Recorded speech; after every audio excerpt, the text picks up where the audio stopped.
All right, I'm going to start by reading some poems from my book, In Parachutes Descending. It came out in January.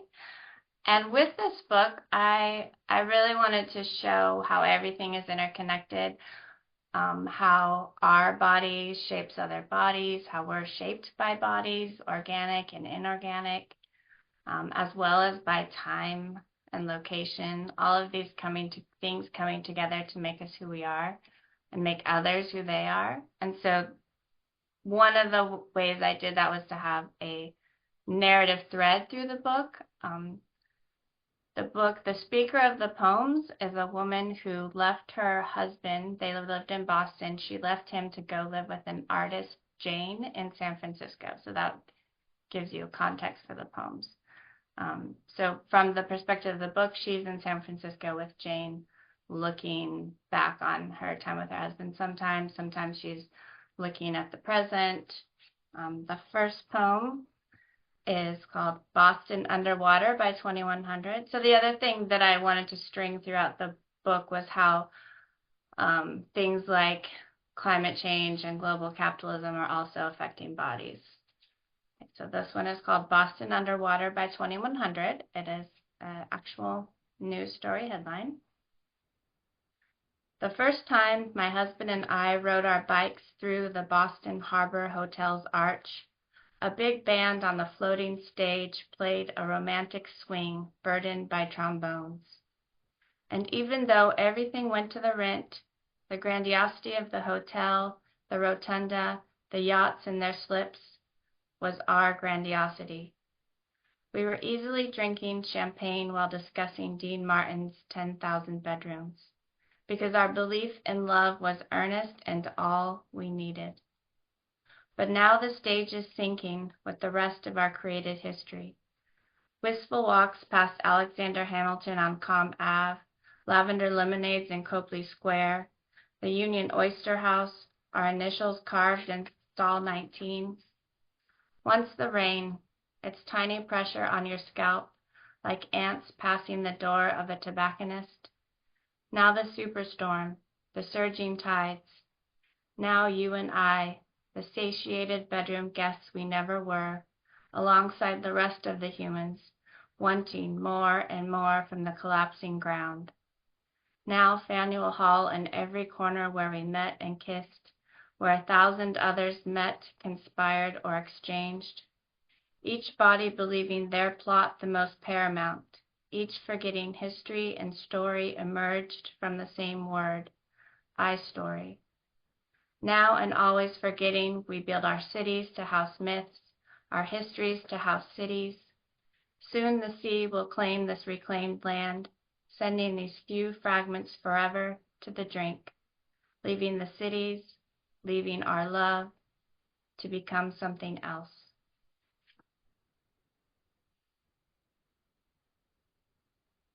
The next poem is called Sleeping with Jane, and the speaker is sort of addressing the husband again. Sleeping with Jane. Last night I thought of you while Jane slow worked her tongue and fingers, slow within me an electric kitska dripping beeswax and diamonds and spirals on a goose egg shell, which isn't the same as the way you work me into a never-ending toxin, a layered alarm sounding bomb after bomb. Maybe I should stop comparing lovers. But aren't whole worlds brought into being by association and separation? As if everyone could be Frank O'Hara, as if Boston and San Francisco aren't two tremendous thighs because Harrisburg and Fresno both lack waves, bays, paintings by Richter and Sargent and Neal. San Francisco is warmer, so I live in the Mission, knowing I'd live in Pacific Heights if I had the money. Now Jane snores as I act on my body alone, pressing all that black, riotous sleep into the quiet form of daylight. A wave on a wave, I've collected you both. So when Jane wakes, I kiss her and think of you, knowing if I were in Boston, I'd kiss you and think of her. Okay. The next poem In the next poem, the speaker talks about a moment where she brought Jane home to her hometown, which is Fresno, California, happens to be my hometown as well. And Highway 99 is the highway that runs through the center of the Central Valley. So it's called Highway 99, Jane Visits My Valley. Tiny tooth marks, gnashing a hole in a paper fan purchased at the Fresno Fair. Boys in the cul-de-sac shooting rubber bands and rocks from PVC pipe guns. This is how I remember my childhood. A ravenous static, a static explosion. Killer sharks floating belly up in the sun-bleached fiberglass pool. Blood on the slide, the wasp whipping the back of a knee.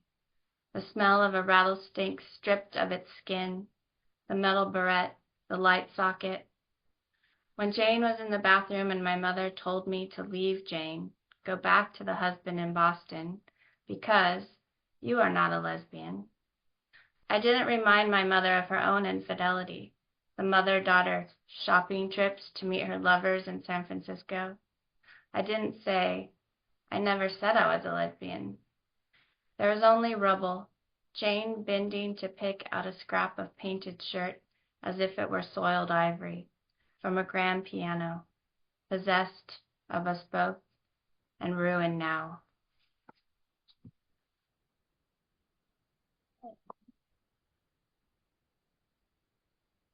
This poem's another sort of memory of the speaker's childhood, because I kind of play with how Jane was when she was 12, how the husband was when he was 12, and this one is called At 16, I Was 12.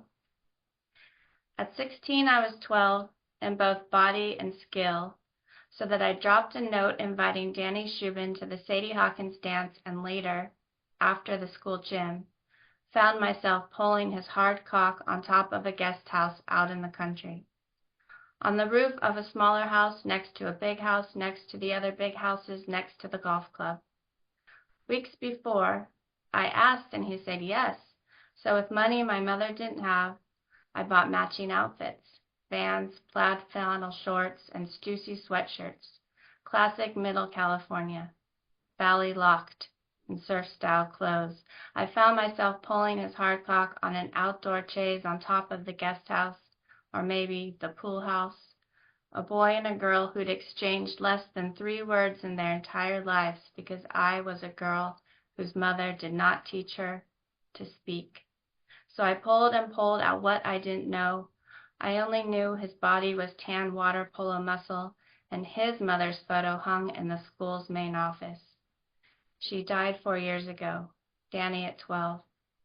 I pulled like the river pulls the body dumped, pulls it toward the sodden mouth, and like the body I obeyed the current, believing the pulling was the point in and of itself, until he said, I'm about to come, what are you going to do? Having no knowledge of come as naked intransitive, bare infinitive, an infinite end we'd not yet breached, I jumped up and off the chaise, taking my hand with me. I don't know, because I did not. And he did not drive me home that night or answer my calls, Danny Shubin, ghosting before ghosting. So I learned I would never be as luminous as a man-o'-war, as catching as a cage dancer. Never the one you want. I'm just going to read one more. This poem appears more at the end of the book when the speaker has already broken up with Jane, but she's not with her husband. She kind of goes back to Boston looking for, she doesn't even know what she's looking for. I guess we could say that. It's called Not This Boston.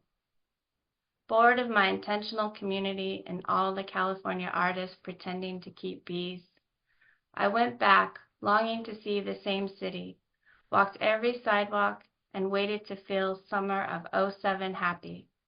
But Hammersley's was gone. The South End townhouses all belonged to the new breed of women, teaching their babies Spanish while in Subta Kanasana. The mother church and her reflecting pool no longer reflected an endless stream of exceptional stars.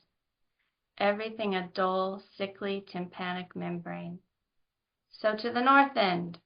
I watched an armory combing its bronze bricks, a busker braiding fire, but even that was cold. Not the same city 9 years later, this Boston of my lonely commercial ache, this Boston of the self who forgot the difference a body makes, how yours makes mine singular. Thank you.